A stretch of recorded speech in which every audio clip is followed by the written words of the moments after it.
Hello medicos.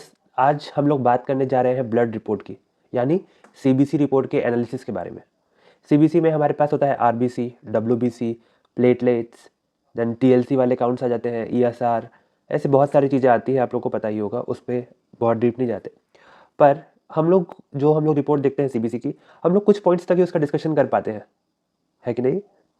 हम लोग platelet देख लेते हैं, हाँ डेंगू है, प्लेटलेट कम होगा, ठीक। फिर ब्लड बढ़ा है कि नहीं, आरबीसी वगैरह देख के हम लोग थोड़ा सा एनालाइज कर लेते हैं। बॉडी में इन्फेक्शन है तो डब्ल्यूबीसी अकाउंट बढ़ा है, ईएसआर बढ़ा है तो कुछ एनालिसिस कर लेते हैं। हालांकि ईएसआर हम लोग को अलग से करवाना पड़ता है, सीबीसी रिपोर्ट के साथ हम लोग को देखने वो नहीं मिलता है।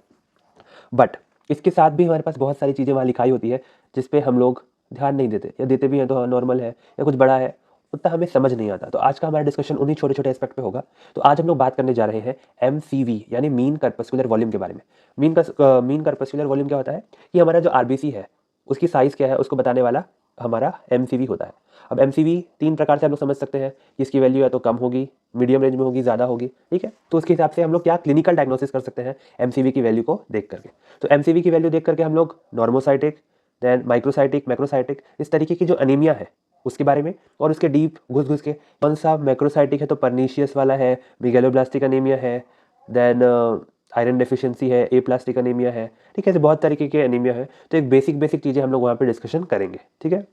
नेक्स्ट पॉइंट इज, मैंने जो ये वीडियो बनाया है उसमें बहुत सारे लूप होल्स रखे हैं। लूप होल्स रखने का कारण ये है कि आप लोग जब पढ़ो तो आपके दिमाग में डाउट आए। जो डाउट आ रहा है उसको कमेंट्स में पूछ लो, या थोड़ी मेहनत कर सकते हो खुद के लिए तो जाके गूगल वगैरह जो भी प्लेटफॉर्म्स है उस पर सर्च करो, ठीक है। जो सर्च करके आपको समझ में आ रहा है उसको आके कमेंट्स में बताओ, और अगर फिर भी कुछ समझ नहीं आ रहा है तो मैं हूँ ना, कमेंट्स में लिखो उस चीज़ों को। We will have a second video on the same topic और हम लोग वहाँ पे उसका डिस्कशन करेंगे, ठीक है। तब तक वीडियो देखो फटाफट, और कैसी लग रही है let me know in the comments below. तो आज हम लोग बात करने जा रहे हैं एमसीवी के बारे में, that is mean corpuscular volume. Okay okay, ठीक है। नाउ अब एमसीवी जो होता है हमारा, नॉर्मली हम लोग ब्लड रिपोर्ट जो सीबीसी वगैरह आती है उसमें देखते तो हैं कि एमसीवी की वैल्यू आई है, बट नॉर्मली हम लोग इसका क्या यूज़ करना है हम समझ नहीं पाते। तो बेस्ड ऑन कि उसकी क्या वैल्यू आ रही है उसके हिसाब से डिवाइड करते हैं। अगर इसकी वैल्यू 80 से कम आ रही है, पहला सिनेरियो। दूसरा, अगर 80 से 100 के बीच आ रही है। और तीसरा सिनेरियो, अगर 100 से ज़्यादा आ रही है। इन केस अगर इसकी वैल्यू 80 से कम आ रही है तो ये हमारा माइक्रोसाइटिक अनीमिया को शो करता है, ठीक। माइक्रोसाइटिक जैसे अलग अलग होता है, तो ये माइक्रोसाइटिक अनीमिया। अगर इसकी वैल्यू 80 से 100 है तो ये आता है हमारा नॉर्मोसाइटिक वाले में। और अगर इसकी वैल्यू 100 से बड़ी आती है दैट मीन्स ये है माइक्रोसाइटिक अनीमिया। अब इसका नॉर्मोसाइटिक, माइक्रो या मैक्रो क्यों? क्योंकि एमसीवी जो है ना वो हमारे आरबीसी वगैरह की जो क्या बोलते हैं साइज, उसको नापता है। तो अगर इसकी वैल्यू कम है मतलब उसका साइज छोटा है, और अगर इसकी वैल्यू ज़्यादा है तो उसका साइज बड़ा है। ओके नाउ, अब अगर हमारे पास अलग अलग टाइप के अनीमिया होते हैं तो उसको हम लोग इसमें किस तरीके से डिफ्रेंशिएट करेंगे उस पर बात करते हैं। तो पहले वाले सिनेरियो में देखते हैं जब एमसीवी की वैल्यू 80 से कम होगी तो हो सकता है। अब हम लोग क्या करेंगे, यहाँ पे दो टेस्ट कराते हैं हम लोग। एक होता है सीरम आयरन, दूसरा होता है सीरम फेरेटिन, ठीक। अगर इनकी वैल्यू लो आती है तो डेफिनेटली पेशेंट के अंदर क्या है, आयरन डेफिशिएंसी अनीमिया।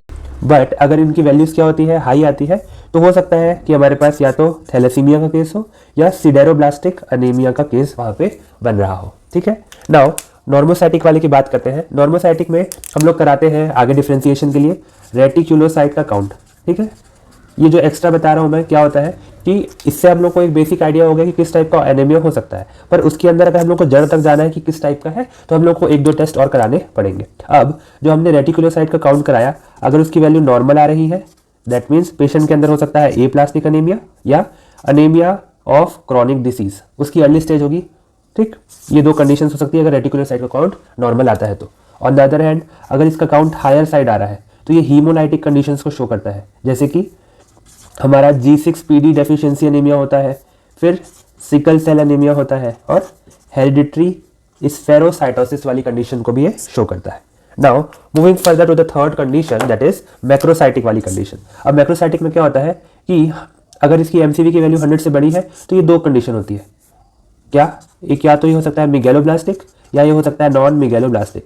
अगर ये मिगेलोब्लास्टिक है तो हम लोग सीरम फोलेट या सीरम B12 कराएंगे। अब इनमें से जिनकी डेफिशिएंसी आई, अगर मान लो सीरम फोलेट की डेफिशिएंसी आती है तो ये फोलेट डेफिशिएंसी एनीमिया हो गया, और अगर B12 की आती है तो ये परनीशियस एनीमिया हो गया। तो एक ब्रॉड एस्पेक्ट में हम लोग ने एमसीवी का यूज़ किया है to understand its clinical importance. Feedback देना मत भूलना कि आगे किस तरीके की वीडियो चाहिए, इस तरह की वीडियो हेल्पफुल है कि नहीं, बिकॉज कमेंट्स पढ़ के थोड़ी सी खुशी मिल जाती है। और किस चीज़ में इंप्रूवमेंट चाहिए वो बता देना मुझको। तो चलते